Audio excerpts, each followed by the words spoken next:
Hello, guys. Today we have Mr. Gautam with us, and thank you, Gautam, for joining us and taking out time on this weekend. Uh, I hope most of you must have gone through his profile, which I actually shared earlier, but I will just give you a brief about his profile. He's right now the product leader in ESW Capital. He has also served as the chief technology officer for GSWW Consulting. Besides, he was also a product leader for Trilogy. Before that, he was working as a senior director engineering and technology for Alpha Nodus. He has also served as vice president software engineering for JP Morgan Chase and Company. He is a pass out from IIM Bangalore and is also a fitness freak and loves to share, his tricks about how did he actually reduce his weight, and he is actually inspiring a number of people all across the globe to remain focused on physical fitness. Thank you, sir, for joining us, and we'll wait for just one more minute for more people to join because slowly they're joining us, and we'll just take 1 minute. Yeah. Yeah, thank you, Rishikesh.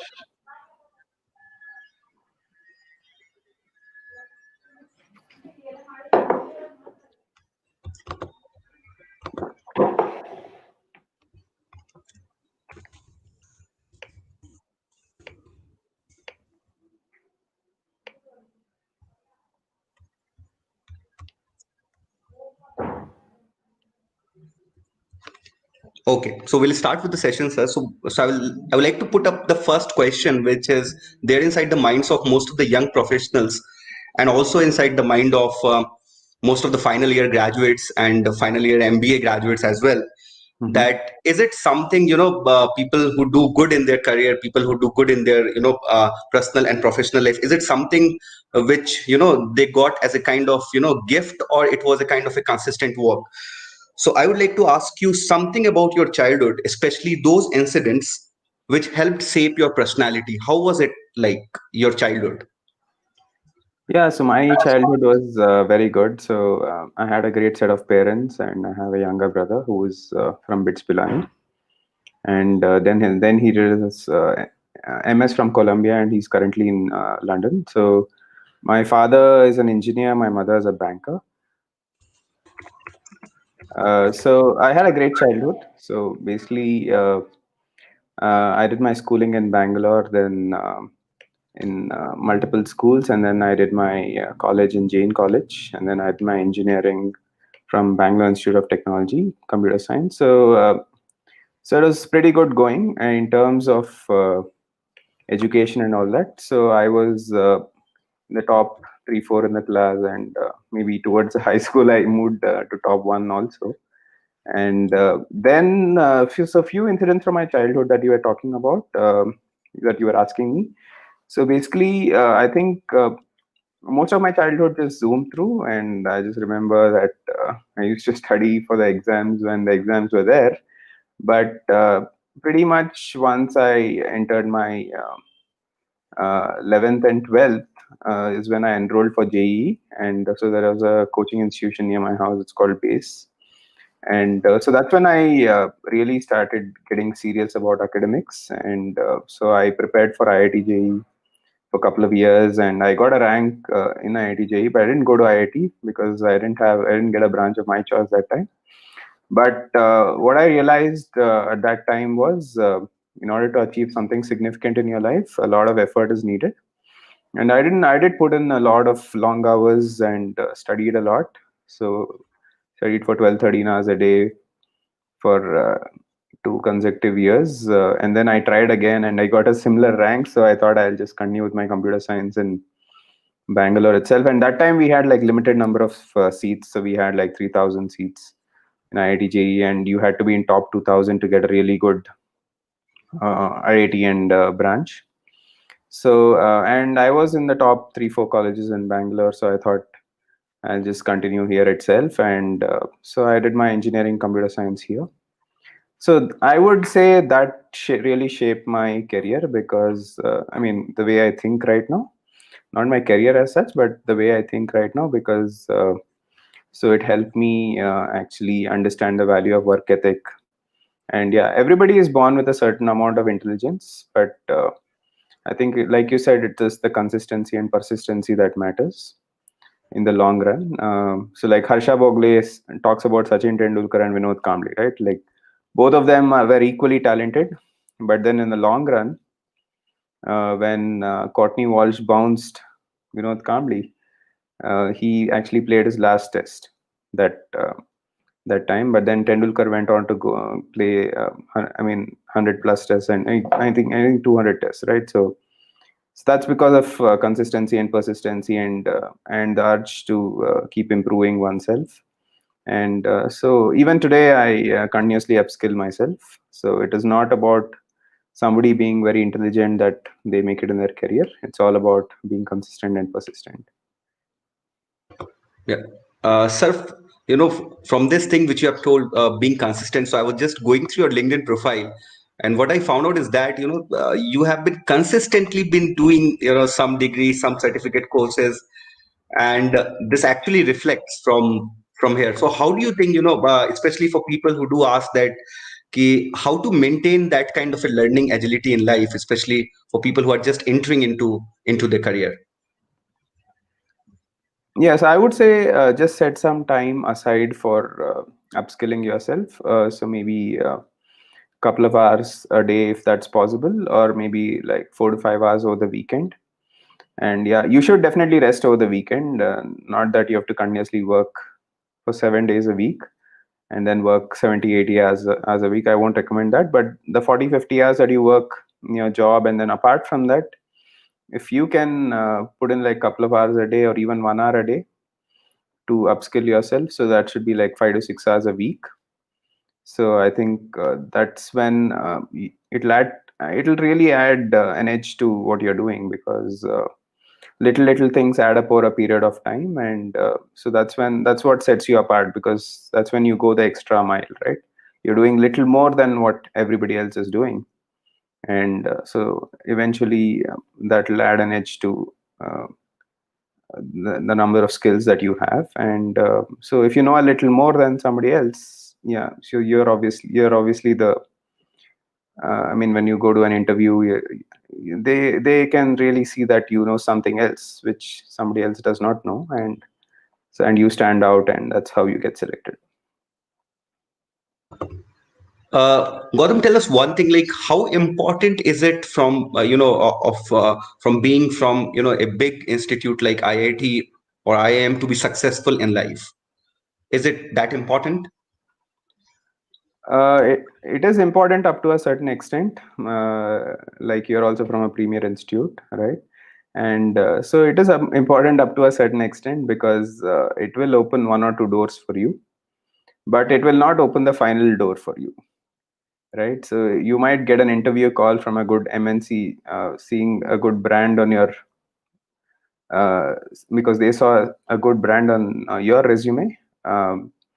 But it is ultimately what you have done in your job, and how you perform in the interview. What are your skill sets, right? Those things are more important compared to the degree, because there are a lot of people with a lot of degrees but no skills. And so they will not get selected anyways in an interview. I mean, they will not clear the interview, and they will not be able, even if they clear the interview, they'll not be able to perform in a job, right? So it's good to have a degree from a premier institute. And if you don't have a degree from a premier institute, it is not the end of the world. It only means that you have to work a little harder and make sure that your skills are up there. And if your skills are really good, then you can definitely clear the interview. Because like once you it might just be a little difficult to get an interview call compared to somebody from a premier institute. But yeah, but once you get an interview call, the interviewer knows that you have certain skills. I think you can ace the interview. So it should not be such a differentiating factor that you're from a premier institute or not.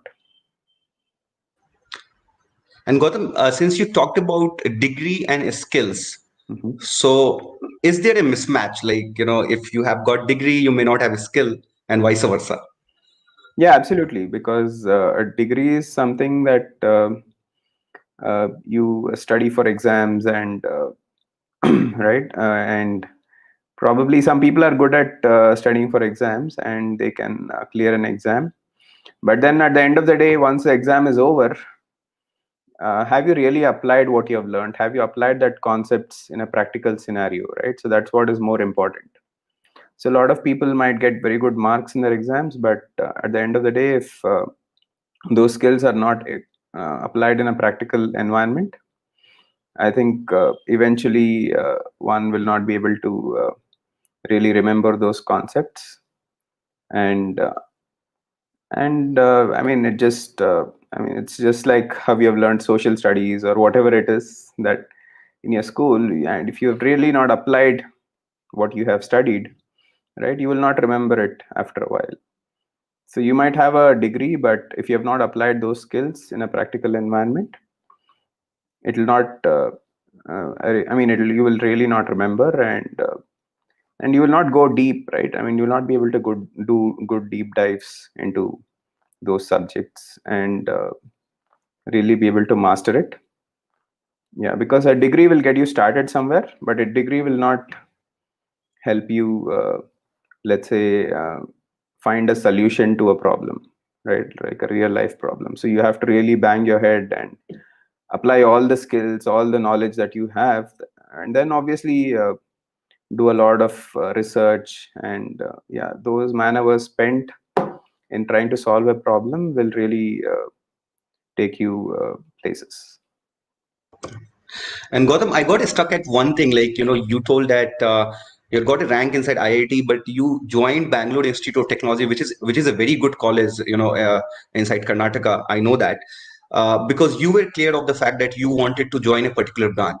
How did so much clarity came to your mind at that point of time? Because most of the people these days, they are quite confused whether to go for, an IIT or BIT, how to decide.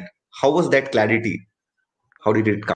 Actually, I also did not have any clarity. It's just that at that time, like I said, your rank had to be really good to because it had to be in top 2000 to get a really good IIT and a decent branch. And I was not getting that, right? And so I had to go to Dhanbad or one of those institutes which are not IIT at that point in time. So they were actually independent, autonomous universities like IIT Roorkee, which is IIT right now, but it was Roorkee University at that time, right? And I had not gone out of Bangalore, so I was always in Bangalore, so I did not travel much at that point in time. And so I was bent on going to IIT Madras or one of the nearby IITs. So it was not that I had a lot of clarity, and I was also not very good in computer science at that point in time. And so and a lot of people told me that electronics is also the way to go and things like that. So even I was confused, because what happens is when you go to a engineering counseling, a lot of people keep talking, and so I know people who wanted computer science and who entered the counseling center, engineering counseling center. Somebody was saying that electronics is the future, or somebody said chemical engineering is the future, and they changed their branch right there and took chemical engineering, right? And they're stuck with chemical engineering for the rest of their life, right? Obviously, but now you have the option of coming back to software. But yeah, so yeah, it was not that I had a lot of clarity or something. If I had got let's say even naval engineering in IIT Madras, I would have taken it. But just that I was a little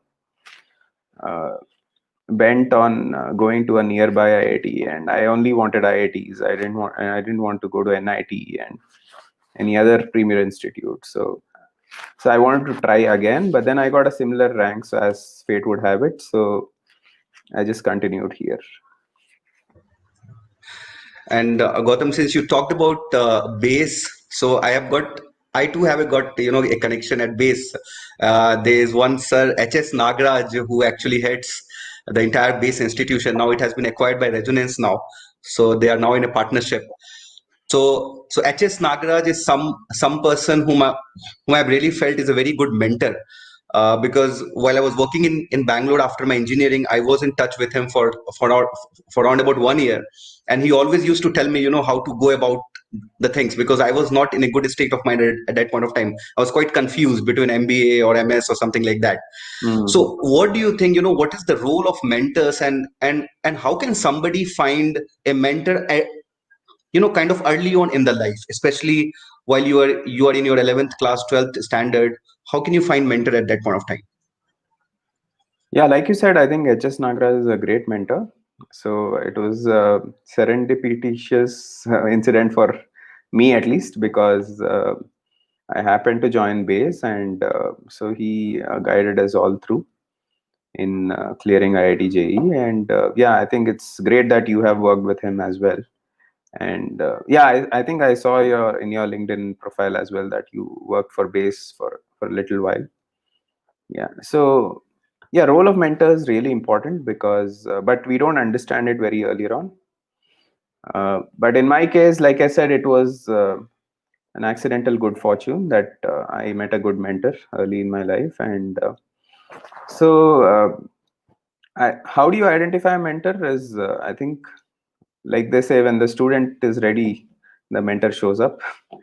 So I think at different point in time, we have to work with different mentors with the kind of knowledge level that they have, because initially our parents are our mentors, right?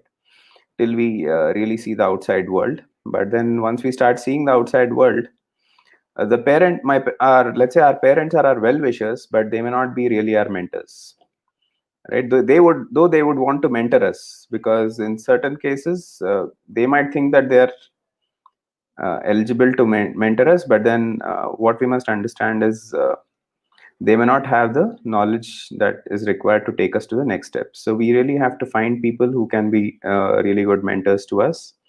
And so mentor is somebody who can take us to the next level. So it's not that we have to stick to the same mentor, but then if we find a mentor who is capable of taking us to the next level, I think that's the way to go about. And we should really listen to somebody who's a mentor, because um, I think that there's something called power of submission.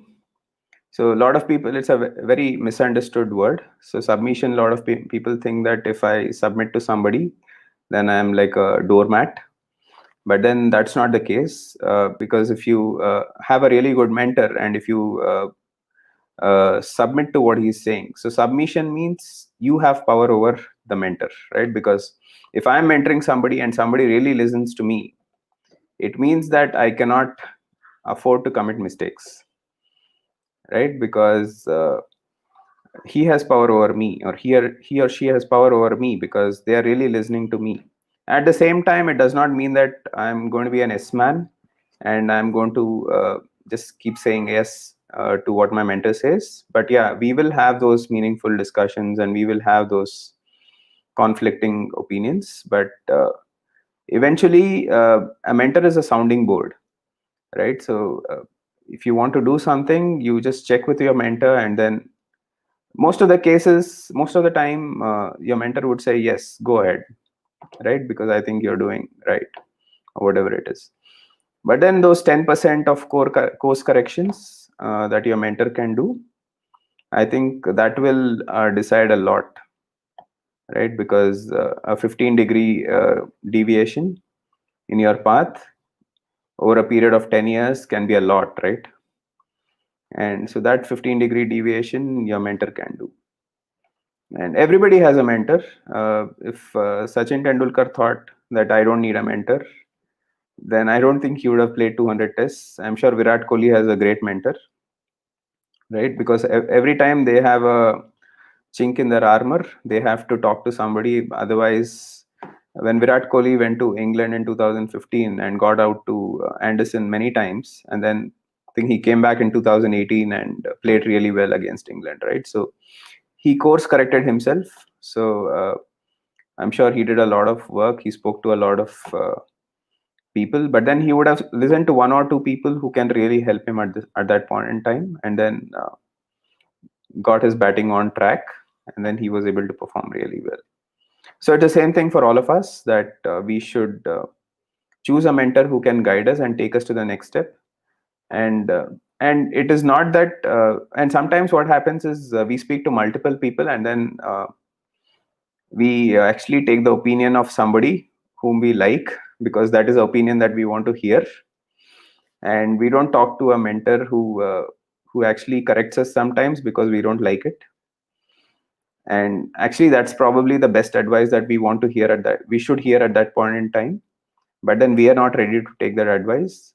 So talking to multiple people and then just taking the opinion of somebody that you want to hear is really not mentorship, right? A mentor is somebody who can course correct you, and then at the same time encourage you, because see, there are two types of situations, right? One situation is where you want to share something with somebody, and that person will be more excited for you because it's a good news, and and then when there is a bad news, you want to share something to somebody, and then he can actually give you some really good advice. A mentor is somebody who can be both, right? So when you have good news and when you have bad news, right, a mentor will be more excited for you when you have good news, and then when you have bad news, right, he will be able to hear you out and then get your mindset back on track, and eventually you will be able to improve yourself and then go to the next level.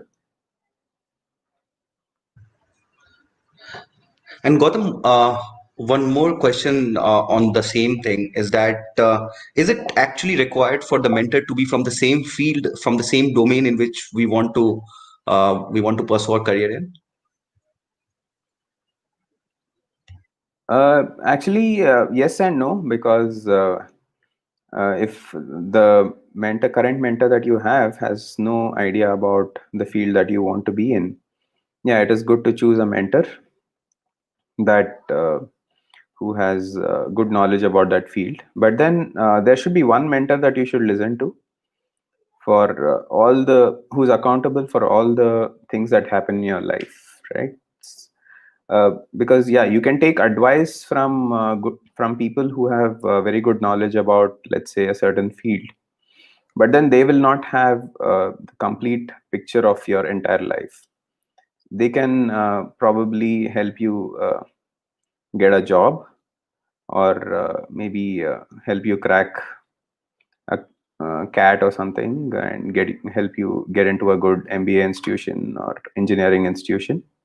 A competitive exam, they can help you crack a competitive exam, but they may not know your entire life situation, right? So they may not know everything happening in your life. So yeah, it's good to have mentors for certain things, for a certain point in time, but yeah, but you should have one mentor who knows the overall picture of your life, and then so that you can always go back to that person and right, like I said, course correct, and uh, and then really know everything that's happening, because I know people who are earning very well, but then their finance are zero, they're actually in debt, right? Because so if you're making 1 lakh a month but your expenses are 1.5 lakhs a month, right, the problem is you're in debt. But if you go to somebody who says you tell him that you're earning 10 lakhs a month and you want to buy a Ferrari, yeah, he'll say yes. I mean, why not go and buy a Ferrari? But then a real mentor will know your financial situation, right? Though you're making 10 lakhs a month, you have no money in your bank account to buy even a, let's say, Maruti Alto, but you want to buy a really big car. So yeah, you can talk to somebody who knows everything about a Ferrari, right? And he can really tell you all the technical information of let's say buying a luxury car and all those things. And yeah, he can be a mentor for a certain amount of time if you really want to buy a Ferrari, right? And you have that much amount of spare cash, right? And yeah, and you can really afford it. Yeah, he can be a mentor for a certain amount of time, and he can really teach you how to drive a Ferrari, or understand uh, why you should buy a Ferrari over something else, Lamborghini or whatever it is. But then a mentor will really be able to tell you whether you should buy a Ferrari at that point in time or a Maruti Alto. Right. Gautam, I've got a question from one of the young guys. He's asking, if we don't have a mentor, then possibility of becoming successful can reduce. Is it that which is the case? Yeah, I would say, yeah, absolutely, because everybody has a mentor and nobody is self-made. And if you really see somebody who is very, very successful in any walk of life, including entrepreneurship or sports, right? Whichever walk of life you look at somebody who's very, very successful, everybody has got their blind spots. And so we can only have that 270-degree angle, right? And we don't have access to that 90-degree angle. And we don't have access to that bird's eye view that a mentor has. And so we all need a mentor who can watch our back and who can really tell us what is going wrong. And yeah, so there are a lot of entrepreneurs who make it really big at very young age and who do not have much skills in, let's say, people management, right? And so they can just bulldoze their way, and the scale can increase and things like that. It just happened because they were there at the right time at the right place, and it just happened for them. And so, but they really do not have the skills to, let's say, handle a big team or handle somebody who's like 20 years older than them, right? And work with such people, right? And yeah, I think executive coaching really helps in those cases, and to bring them to pace, to work with people of different ages, different personalities, and people who have really accomplished something in their life. Because throwing money is not the solution, right? For every problem in life, right? So if they might have access to money because a venture capitalist has invested in their company, but does not mean that if they throw more money at people, they will stick around, because somebody else can throw more money, much more money, and they can go there, right? So but people have to get sold into the vision of the company, and once that happens, they will stick around for the next 20 years, 30 years, and rest of their life to make it really mammoth. And they might take, even I know people who have let go stock options from very good companies and who have joined startups just because they got sold to the vision of the company and the founder. So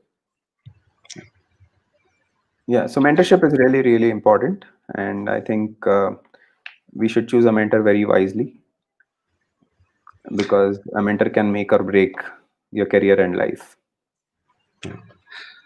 And Gautam, so you completed your computer science engineering from Bangalore Institute of Technology, and then you had a little bit of work experience before you move on to your MBA from IIM Bangalore.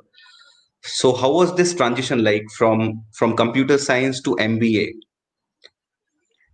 Yeah, so in fact, I worked for a couple of software companies before that, and then I was working for IBM and JP Morgan and all these companies, and that's when I got an opportunity to do a weekend residential program at IIM Bangalore. It's called PGPEM.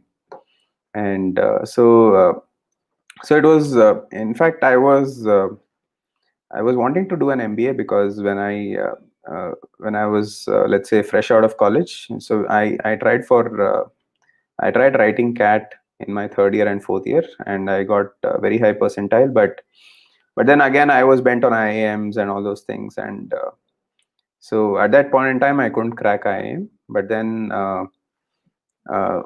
I started working, and then so through a common friend, in fact, I also started building my own venture apart from my job. So which was actually going great. Okay, in fact, I'm going to talk about a little bit about a community. It's called Wellness Quotient, maybe a little later. So so I was part of that community, and it was going great. And so I had about 10 years of experience, and I had become a technical architect. Mainly, my skills were into data warehousing and analytics. And so that's when I did a course from IIM Lucknow first. It's called Executive Program in Business Management. And so just to understand how management works and things like that when I was with IBM. And post that, I decided to do this weekend residential program from IIM Bangalore. And so I tried for it. There's something called IMB test, and then so there was an interview and essay writing and all that. So luckily, I was able to crack the interview the first time this time, and so I got admission in IIM Bangalore. So it was hectic 2 years managing my work at JP Morgan and IIM Bangalore. So because we had to compete with the regular PGP folks in our second year, and we took a lot of courses with them. So and it was a great learning experience, and it was very, very stressful as well. But I think that was one hard thing that I don't regret doing. Right. And what is the best part about studying in all these Premier B school? Is that what I have felt is that Gautam, you actually create a good network of people around you who actually motivate you to do better in your life. How have been your experience like? Yeah, absolutely. I think the best part about going to premier institutes is that you're actually surrounded by people who are always better than you, and in something or the other, right? And so I think that really stretches you because uh, you are surrounded by people who are really good in academics, who are really good in sports, who can sing really well, who are very good in music, right? And who are very good in dancing, whatever it is, right? Any co-curricular activity, you will find somebody who is really good at it. And at the same time, they're also like you, they're also equally insecure because everybody around them is also right, very bright and things like that. So I think it's a good environment to be in. So it's not that yeah, somebody else is better because they have some innate abilities. It's just that they have got good at it by doing certain amount of practice, right? So it's like it's a 10,000 hours rule that has gone in, right? When somebody is really good at something, it's just that they've spent more time at it, right? And so I recently heard something from somebody who I respect, who said that if somebody is really good at something, it's just that they've stayed at it long enough, right? They have not come out of that problem, right? So if you face a problem and if you stay at the problem for long enough till the problem gets solved, that's when you really get good at it, right? So and so that's how they have become good at something, and you are also good at something because you have spent a lot of time doing something else. And so that skill set is something that somebody else might envy, right? And you know that you are good at something because you've uh, put that required time to really get good at it. So yeah, I think yeah, surrounding yourself with people who are achievers and who are really talented, yeah, I think it really stretches you and broadens your horizon.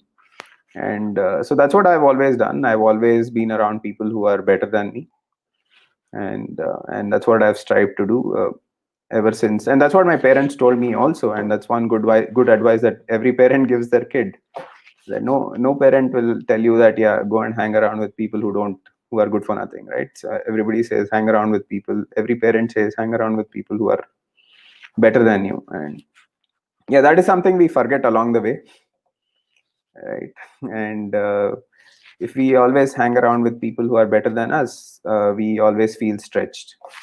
But yeah, if we hang around people who are not so encouraging, who pull us down and things like that, then obviously our mental state becomes like that. Yeah, I think going to premier institutions and working in really good organization humbles you because you work with people who are very good, and so you learn a lot from them, and they learn a lot from you, and a lot of cross pollination happens, and that's how you get better as a person, right? And I think going to B school, uh, like I said, it's been a humbling experience. At the same time, I think your people skills improve a lot because that's the focus as a manager, right? You are working with multiple people with different personalities, and when you're working with people of different personalities, so they come up with I think they have different challenges, and you have to deal with those challenges on day-to-day basis. And when you are dealing with those challenges on day-to-day basis, yeah, you become a well-rounded personality over a period of time. And yeah, so that's where an MBA really helps you when you start putting the things that you learn into practice. So that's yeah, I think it's a good learning experience. And Gautam, one thing which is there is that since you have already led the technology engineering teams as well, so what do you feel, does leading technology team require an in-depth knowledge of technology as such?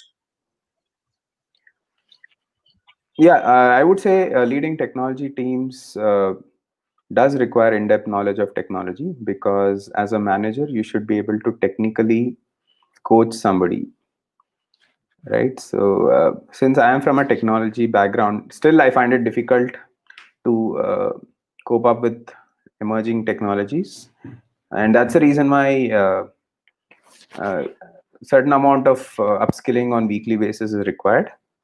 And if you're in touch with technology, and you're learning new technologies that your chief architects are reporting to you know about, I think you will be able to guide them technically. And so we always do that 5 eye analysis, where we go like 5 levels deep in analyzing a technical problem.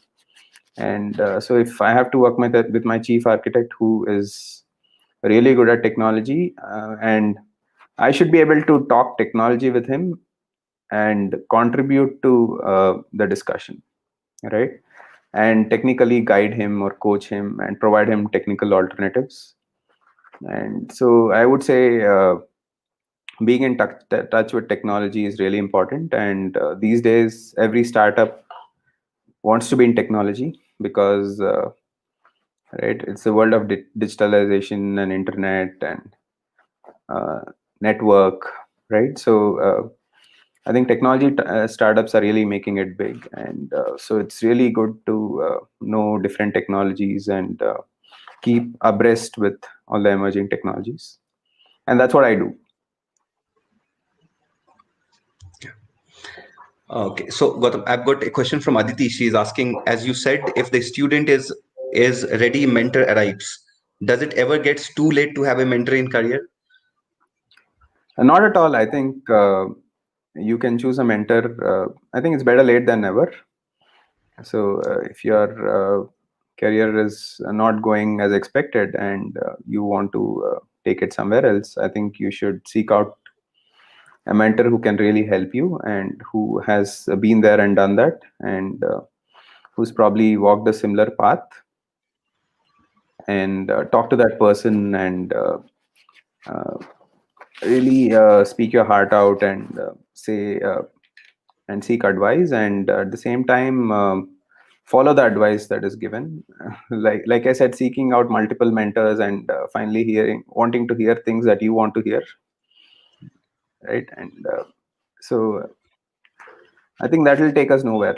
Like yesterday, I was listening to Baiju Ravindran in Tech Spark, and he was saying that so they are constantly listening to feedback that is coming, right, to their products. And he's a billionaire now, but he still says that he wants to take his company to a next level. And I think that's the kind of hunger that we all should have. And so he is constantly talking to multiple people, getting feedback on his products, see where he can improve, right? And even Kunal Shaw from Creed and Freecharge, he was also saying the same thing, that first thing is, as entrepreneurs in Indian startup community, we are not supporting each other enough. But let's say you're from a Gujarati family or from a Marwadi family, and you have a business, so that help is already there, because you are giving enough back to the society, in that community, and you're also getting enough back from that community. And the same thing has to happen in the Indian startup ecosystem. And at the same time, we should be ready to, because when we give enough to the society in terms of the community, I think we will get enough back.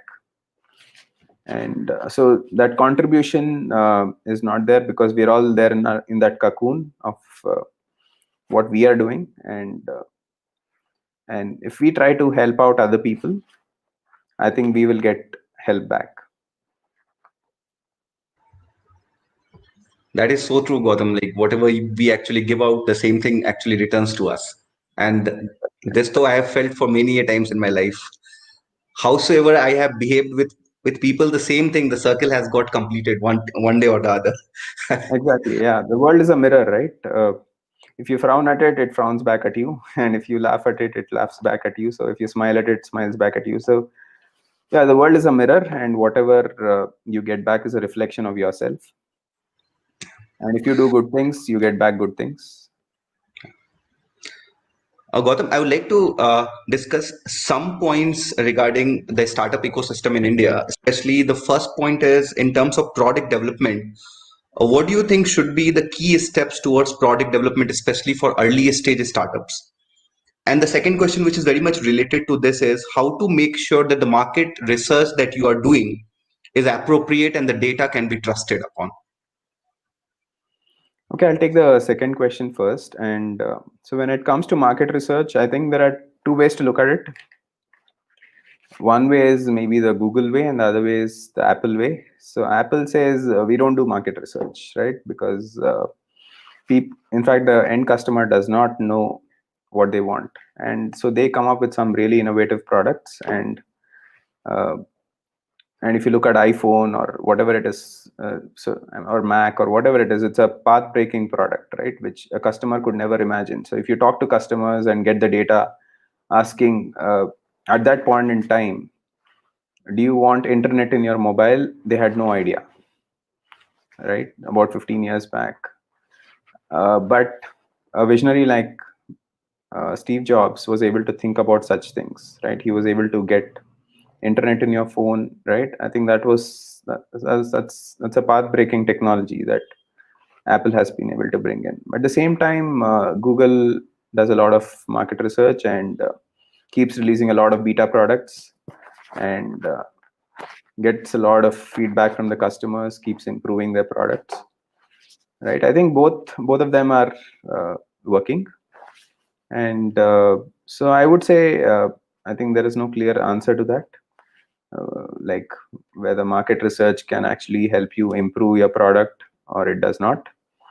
But I think, yeah, depending on your situation and the kind of mentorship that you are getting, I think it's good to get some insights from the market.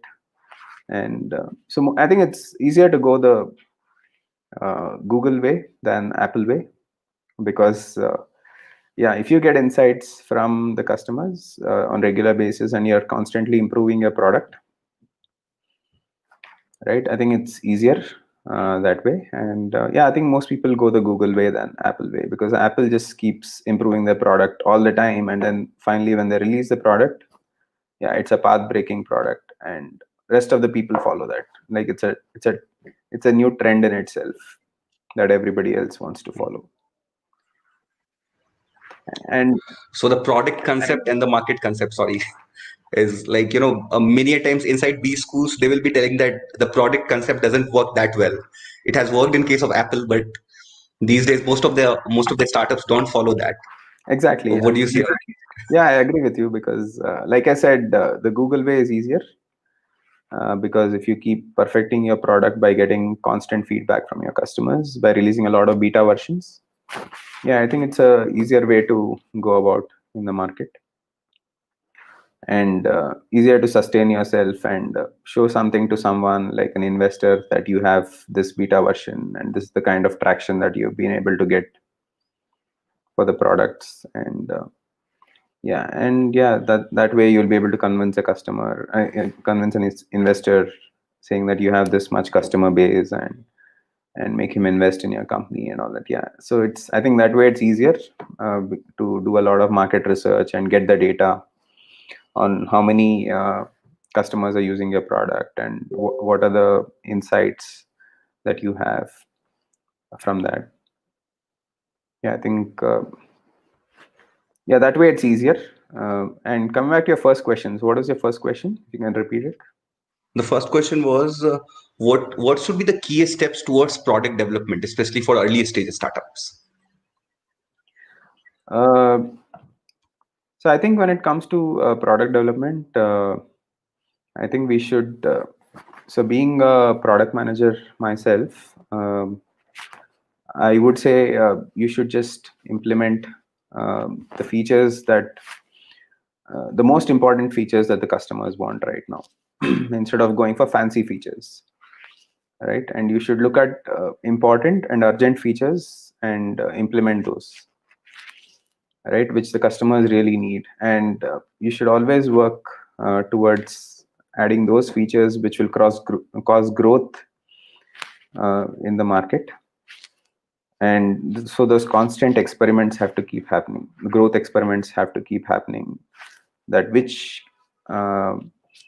feature, if added to the product, causes growth, right? So adding a lot of fancy features just because a developer likes it, because the developer always wants to do something that will add value to him, because they may not have the big picture, right? So the developer wants to implement something because he wants to learn something, a new technology maybe, and he wants to add that feature, right? So but I think as a product person, as a product guy, you should be looking at the end customer and how an end customer can actually benefit from the product. So the end customer can benefit from the product, and I think those features should be added first.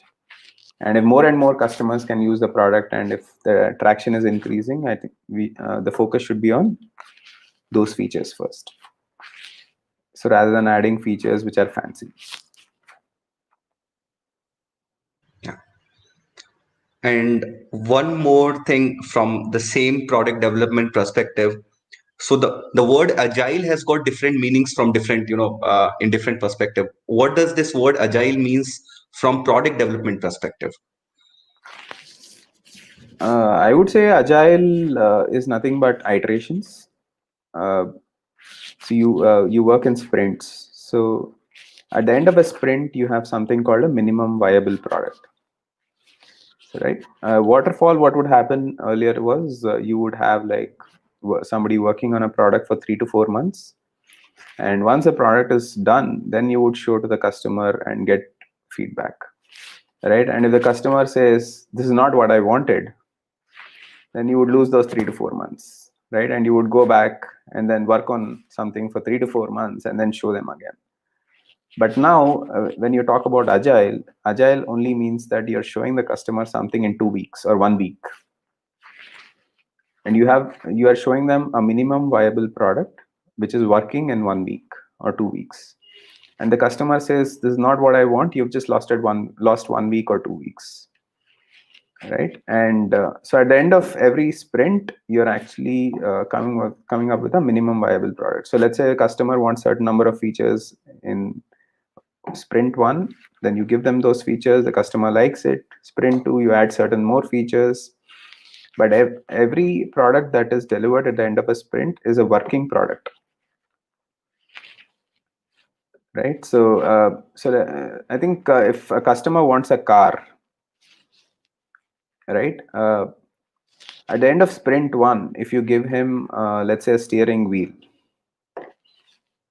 customer will not be able to tell you that this is working. But at the end of sprint 1, if you give a customer a wheel, right, that is moving, it is actually a minimum viable product, right? You are telling a customer, yeah, a wheel is moving and this is how a car is going to move, right? And at the end of sprint 2, if you give a customer a skating board, let's say, and at the end of, let's say, a couple of sprints, if you give a customer a bicycle, at the end of, let's say, the next sprint, you give a customer a motorcycle, and then you're delivering a car, right? So at the end of every sprint, a customer had something to drive. right? If a customer wanted to, let's say, go from his house to a shop, instead of a car, he at least has a bicycle, right? Instead of a bicycle, he at least had a skating board to go to a shop. A skating board increased his speed rather than walking, it just increased his speed, right? But if you gave a customer, let's say, a wheel, or you gave a customer uh, a seat, or a car seat, or whatever it is at end of each sprint, it did not really add value to him. But now you gave him a skating board, you gave him a bicycle, you gave him a motorcycle, then you give him a car, right? At the end of each sprint, each of them added value to the customer, and it helped them move from one place to another. So that's what is agile. Agile is nothing but you're constantly getting feedback on a product. Right. Okay, so now let's move on towards the people management skills part, because that is one thing which is so very important, especially from the leadership development point of view. What do you think, Gautam? Like, how important is this people management skills, especially to grow forward in your career? I think people management skills are really important. It's very, very important. It's right there at the top because, like I said, a lot of young entrepreneurs who've been able to scale very quickly, but then because they're not able to work with people, or because they've been developers from the beginning and they've just worked with themselves, right? And many people cannot work with themselves only, right? So they don't find it comfortable to work with themselves. So how do you think they can work with a team, right? So it's really, really important to get along with people and to understand people, where they're coming from, and to be in their shoes, right? And to be in their shoes is very easy to say but very difficult to follow, because my shoe size is 8 and your shoe size is 10. So your shoe size is different, my shoe size is different. So it is very, very important to really understand people and from where they're coming from, and work with people at their own pace. And different people are able to bring different value to the table.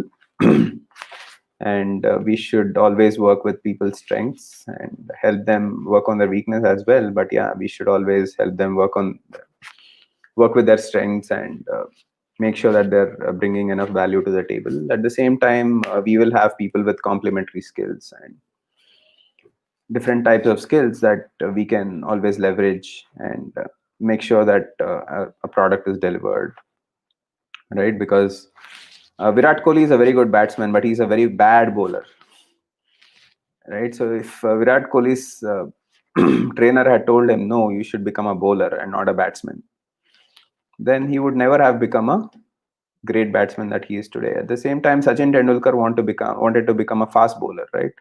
But for his personality, do you think fast bowling was a good choice? It was not a good choice. So he went to MRF Pace Foundation, and Dennis Lilly told him to focus on his batting, right? So as a mentor, if Dennis Lilly had told him, no, focus on your bowling, then probably Tendulkar would have been a software engineer by now, right? So I think that's what happens to most people, because they don't they are not able to find the right mentor, or if they're a mentor, they're in mentor's place, they're not able to find the right talent in the people that they're working with. And so I think it's very, very important to work with people and have the ability to identify their strengths and put it all together to make it a cohesive working team. And that's very important, and because it should work as a unit and be able to produce something that is tangible, right? So that's very, very important. Yeah. And the last question before we go to the wellness quotient thing, because that is a concept which has actually excited me and I actually want to know a lot about that. Sure. So the question is, how do you handle failures and setbacks in your life? Because everybody has got a lot of failures, no matter they talk about it or not, but yes, they have got. How did you manage that? I think failure is a part and parcel of life, and we should not consider failure as something that's final. And I think the problem with most people is that they think if they failed at something, then they've lost. But actually, it's very true that I think we have heard that cliched thought, right? Thought of the day, or whatever you want to call it, that failure is a stepping stone to success, and that's very, very true, because till you learn to fail at something, you will not become good at it. And most people, what they do is they fail once or twice and they think of quitting. And so the opposite of success is not failure, it is quitting, right? So when you try something and you're not able to achieve that, and if you stay at the problem long enough, like I said earlier, I think you will be able to overcome that. And it's a lot of failure that you have to face before you get good at something, right? So let's say you want to learn yoga and you're not able to touch your feet with your hands, right? On day one, then day two you're not able to do it, day five you're not able to do it, and if you quit, what happens? Will you get good at day 50? No way, right?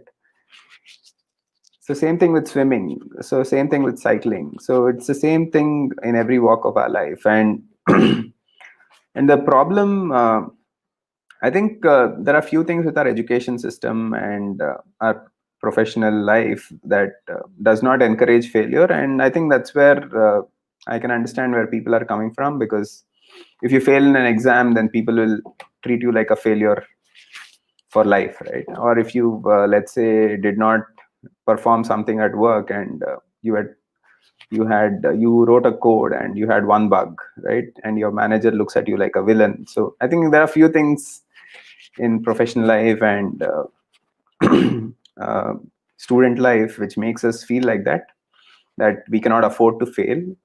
But I think as an entrepreneur, failure is inevitable. And every walk of life, and I mean, even if you're in a job, yeah, you have to fail to learn. On day one, your code will not compile, so you have to keep at it and keep trying, right? And you will have multiple failures, and you have to put in the hours needed to really get good at it. And I think we should treat it like a game, then take it very seriously and take it personally. So yeah, because failure is part and parcel of getting good at something. So Gautam, now coming to the $1 million question, what is this wellness quotient all about? And are you planning, is this wellness quotient planning to help even companies to make sure that the employees take care of their mental and physical health? So Wellness Quotient is a fitness community, and so we are a group of wellness coaches who have actually formed this Facebook page. And so I'm also one of the wellness coach with them. And the reason why I'm a wellness coach with them is because I have proved myself. And along the way, like I said, because of all the stress and long hours and corporate world and erratic eating habits and inadequate rest and no exercise, right? So I had put on a lot of weight. So I was like 89 kgs, and for my height, which is 176 centimeters, so I was like 13-14 kgs overweight. And so last year I decided to do something about it. So so the thing is, so in Wellness Quotient, we follow four principles of health, which is diet, nutrition, rest, and exercise. So using these four pillars of uh, using these four pillars, I have been able to reduce my weight, and my current weight is 66. So I have been able to reduce like 23 kgs, and so it's not that I've drastically reduced this weight. It's been a period of 1 year or so, and so I was able to complete a full marathon last year in October, but not in record time. But yeah, going forward, looking forward to complete marathon in under 4 hours and maybe under 3 hours, right? So Wellness Quotient is basically, it's a community, and everybody is free to join. You can like our Facebook page, and we help people with specific health issues and general health issues using the four pillars that I just mentioned, and it is an organic way of doing things. And we have researched a lot, and we only work with certain nutrition companies which actually prepare their supplements very naturally.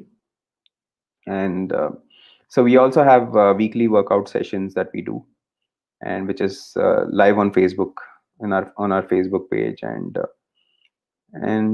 yeah, I think as a wellness coach, I since I've gone through the journey myself, I've helped a lot of people now to overcome the specific health issues that they have, and even general health issues. And so everybody has got their own challenges in terms of health and fitness, and I think it's always good to seek out to somebody who has overcome that challenge, and it's really helpful that way. So I personally have my own mentor who has helped me in this walk of life, and yeah. So, and I've personally mentored a lot of people too in overcoming their health issues, and it could be physical or mental, both.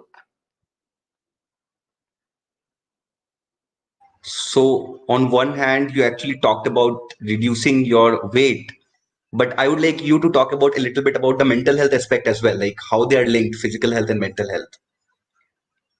Yeah, I think both are linked, because if you're not in good physical shape, your mental thought patterns also resonate that. And I think when I was overweight, and um yeah, I would not say I was in depression or something, but yeah, I was getting depressed for a few things. I mean, if things don't go the way that you wanted, yeah. So I think it's always easier to go back into that thought pattern, right? That you always blame yourself, or you blame somebody else for your life situation, right? And at the same time, when you're working a lot, you're working 60, 70 hours a week. Like I said, when I was working for JP Morgan, and I was doing my MBA, so it was very, very stressful time for me, because I was working hard at work, and then doing my MBA as well. So, and that's when you're stressful, you tend to eat more, and because it's like a stress relief, it's a stress buster, because there's that dopamine release, right? As soon as you eat something, you feel good, right? And we always do things that we feel good, right? Like, we always have that constant urge to look at our mobile, because we think there is a message waiting for us which will change our life, right? So that dopamine release is there, right? And we always tend to do things that will make us happy. And I think social media is one way in which people think it will make them happy, and that's why we are constantly on social media, and we cannot live with our mobiles even for 5 minutes. And this is causing a lot of attention deficit disorders. And I would say work on your physical health, at the same time work on your mental health, because it's very important to do meditation on daily basis, for maybe for 10 to 15 minutes at least. And that will make sure that your mental health is in place. And if you are overweight or something, uh, work on getting fit, because sound mind is in a sound body. So both are very important, and they go hand in hand.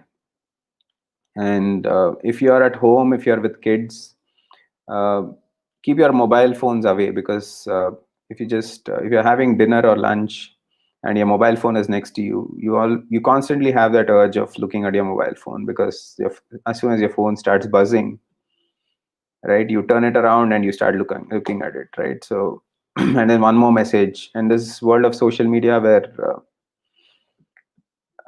if you're not getting much from it, you're actually looking at other people's posts and stuff like that, right? Which means you're getting influenced, right? And actually, we should be using social media for influencing others and not getting influenced, right? So if you're not influencing others, then you should not be on social media that much. Yeah, I'm not saying you should not be on social media at all, but yeah, you should not be on social media that much, because you're constantly getting influenced by others. right? Because somebody is traveling, somebody is getting fit, somebody is has bought something that you can't afford, right? And my policy of buying something is that if I don't have cash, I can't afford it. So I don't want to get into debt, because that again causes mental health issues, according to me. Because if you're in debt and you lose a job for some reason, God forbid it happens for some reason, then I think it's a really bad situation to be in, especially in this COVID time. And so I've always made sure that I'm debt free, and I only buy things that I can afford, which means if I have cash, then I would buy something. If I don't have cash, I won't buy it. So I won't get into debt to buy something. So that's one more thing that you can do to have good mental health and have sound sleep, not to get into debt as much as possible. Yeah, I mean, if you really want to get into debt, then you should it should only for a housing loan, because you get some tax benefits, right? Or maybe educational loan, you get tax benefits. But otherwise, I think you shouldn't get into debt at all, I would say. And I think trying to impress somebody with some you don't like anyways, with something that you can't afford, it's not the right way to do, right way to go about. So Gautam, any kind of suggestions for people who use credit card a lot? Because I have personally never used a credit card like you. Like I follow you on this. I have never used a credit card in my life. No, I use credit cards. I have 4 or 5 credit cards, but I always pay on time, right? I don't get into that EMI kind of a situation where converting your credit card debt into an EMI, right? And paying the minimum, transferring from one credit card to another, right? So I never do that. I just pay on time. And credit card's very useful because it gives you that 30 days leverage, but don't misuse it and make it 45 days, 2 months, one year, and all that. So I think that's the bad way of using a credit card. Credit card has its own benefit, right? Yeah, you get loyalty points and all those things. And yeah, we should use those loyalty points to buy something that we need. But yeah, get into debt with a credit card is a really bad idea. That's right. So, Gautam, any last comments? Because most of the audience that we have are actually inside their final year of their graduation or post graduation. If you have got something to tell to them which can boost their morale. Yeah, I would say don't compare yourself too much with others, because you don't know their journey, right? And because if somebody got a job in McKinsey, but you didn't get a job in McKinsey, you didn't get that job in that top tier firms and all those things. Yeah, don't compare yourself, because 5 years from now you might be working for a better company than them, or you might start something which might become really big. So don't beat yourself down, and so just enjoy the journey. And I think if you get a job, great. If you don't get a job, then yeah, I think you will get something outside, right? Off campus. Yeah, I think so. Just enjoy the journey, because you will not get these 2 years back, or this college life back. So, and outside world is really tough. So I think it's good to. Um, I think it's. I would say just say. Yeah, just study hard, and I mean, play hard, participate in all those extracurricular activities in college, because you will get very less chance to do that outside your college. So, and that's what I participated in a lot of extracurricular activities apart from my academics, and I really enjoyed myself. But yeah, it was very stressful 2 years as well. So at the same time, work on your physical and mental health, and that's also very important, because nobody else is going to do for you, right? I mean, you can delegate a lot of stuff to a lot of people, but you cannot delegate these two things. You cannot delegate your physical and mental health to somebody else, right? You have to take care of it yourself. right? And your thought process is something that will take you far. So it is very, very important to invest on these two things. And it's good to surround yourself with people better than you, like I said. But at the same time, don't beat yourself down. And so be a reader, read good books, listen to good audios. So maybe you should spend 30 minutes a day, if not more, on doing these things and keeping your mental and physical health in shape. And please like Wellness Quotient. We really work towards improving the physical and mental health of people. And feel free to reach out to me if you need any guidance in improving your physical or mental health.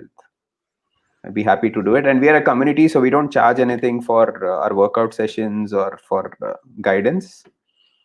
So yeah, at the same time, we are not non-profit. We are definitely a profitable community as well. Yeah. That is must actually, Gautam. Like, so this is what I was actually thinking about last week is that these edtech firms, most of them, by making the courses free over the internet, right, they have actually destroyed a lot of habits amongst students because they are not focusing at one place, right? They are just window shopping amongst the courses and they are not completing anything anywhere. Correct. So so good things should come at a price because it actually indicates the amount of time that you are giving it to them, and it is your value which is there. And this is something which we must actually realize. Yeah, absolutely. I think uh, like all good things in life come with a price because somehow we Indians are great, but we have this habit of cheap and best, right? Cheap cannot be best. I mean, yeah. So yeah, something that's best is definitely expensive, right? So you cannot have a Mercedes for the price of an Alto. So yeah, cheap cannot be best. So yeah, best is definitely expensive. And but yeah, for your health and skin, you would want to invest on something that's expensive but gives you value. Thanks a lot, Gautam, and thank you for taking out 1 hour 15 minutes complete, 75 minutes of your precious time with us. It was really a very helpful session, not only for these guys, but for me as well. Because this is the first time I've been talking to you for so long. I have always, had a talk with you on Facebook or something like that. But it is completely an honor and kind of a privilege that I have that I'm actually talking to a guy like you. And thank you, and please help us to if these guys actually approach you on LinkedIn or something like this, it would be great if you could guide them, if you could mentor them towards achieving a good career trajectory. Thanks a lot, sir, and thank you for your time. Thanks, Rishikesh. My pleasure for having me.